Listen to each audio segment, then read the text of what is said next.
Hey, boys and girls, Mrs. Baldwin here. Welcome back to school.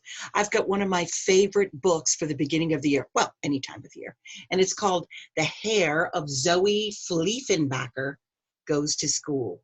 And it's by Laurie Halsey Anderson, and it's illustrated by Ard Hoyt. Check out this picture.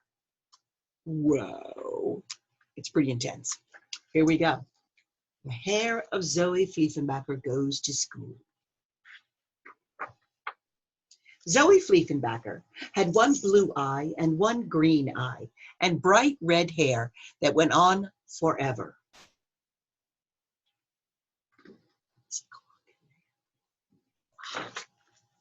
When Zoe was a baby, she needed 2 strollers and 2 cribs and 2 high chairs, one for Zoe Fleeenbacher and one for her hair. When she was 2 years old, Zoe's hair learned how to open the cookie jar. At 3, her hair could turn on the TV, pour a glass of juice, pet the cat, and play on the computer all at the same time. It's pretty intense.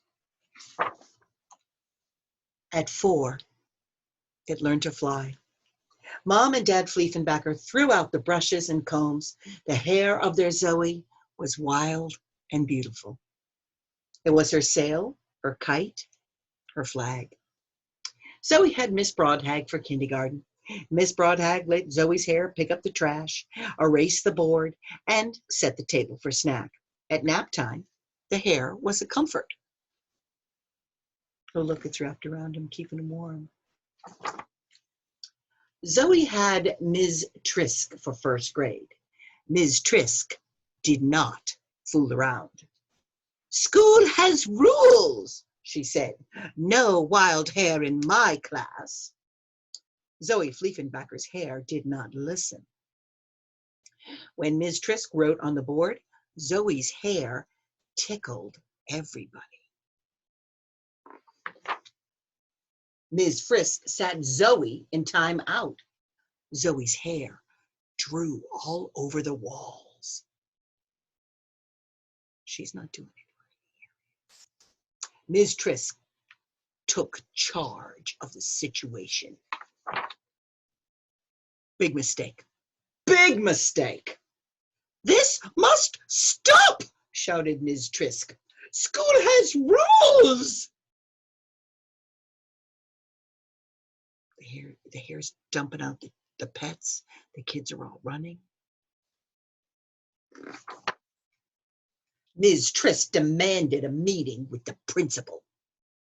Zoe's hair had to wait outside. The grown-ups all agreed. School had rules. That hair had to be tamed. Look at her hair's sneaking in the back there. Look at the secretary over there. Oh my goodness.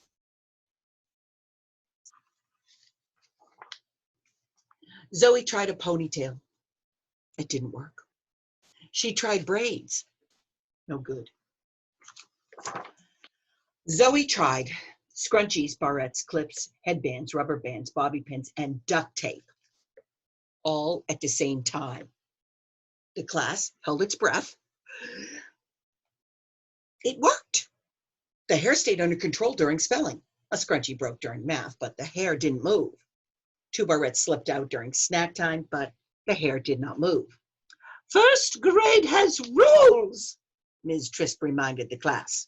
And then she smiled. Zoe couldn't smile. It felt like all the rules in the world were sitting on top of her head. Ms. Trisk started the science lesson. She held up a ball. "This is the sun." She held up another ball. "Mercury orbits the sun." She picked up 3 other balls. "This is Venus, Mars, and here is the Earth." She dropped the Earth. The class giggled. "First grade has rules," Ms. Trisk reminded them. "No giggling." Zoe lifted her head off the desk. A bobby pin fell to the floor, and 1 red strand of hair unfurled. Ms. Trisk picked up 2 more balls. "Pretend that this is Jupiter and Saturn, and that all the planets are spinning and orbiting the sun." Bam, bam, bam. Jupiter, Mars, and Venus fell to the floor and rolled into a corner. Ping, ping, ping, ping, ping, ping, ping, ping, ping, ping, ping, ping, ping. Bobby pins rained on the floor around Zoe. "Oh my," said Ms. Trisk. Snap, snap. Rubber bands and scrunchies bounced off the ceiling. Barrettes, headbands, and duct tape rocketed through the air. The hair of Zoe Fleeenbacher exploded into the classroom. "I can help," Zoe hollered. "I know how to do it." Whap, pop, whoosh. The class gasped. Zoe's hair was loose. The kids grabbed their crayons and hid their scissors. Ms. Trisk dived for the gerbil's cage. Zoe smoothed her hair and raised her hand. "Please, Ms. Trisk, I want to help. Can I try?" Ms. Trisk nodded. Zoe's hair picked up Mercury, Venus, the Earth, Mars, Jupiter, Saturn, Uranus, Neptune, and the Sun. "The planets spin," said Ms. Trisk. Zoe's hair spun the planets. "As they orbit the sun," Zoe's hair twirled the planets along their paths. That day, the first grade students in Ms. Trisk's room learned all about the planets. Ms. Trisk learned a few things too. "My goodness," said Ms. Trisk, "that is some amazing hair. That's helpful hair. That's handy hair." Zoe Fleeenbacher had one blue eye and one green eye, and handy, helpful, amazing hair that found a place in first grade. Oh, it says star student. There's the little gerbils at the end. Well, now you know why this is one of my favorite start of school books. I hope you enjoyed it, and come back soon to hear another story from Mrs. Baldwin.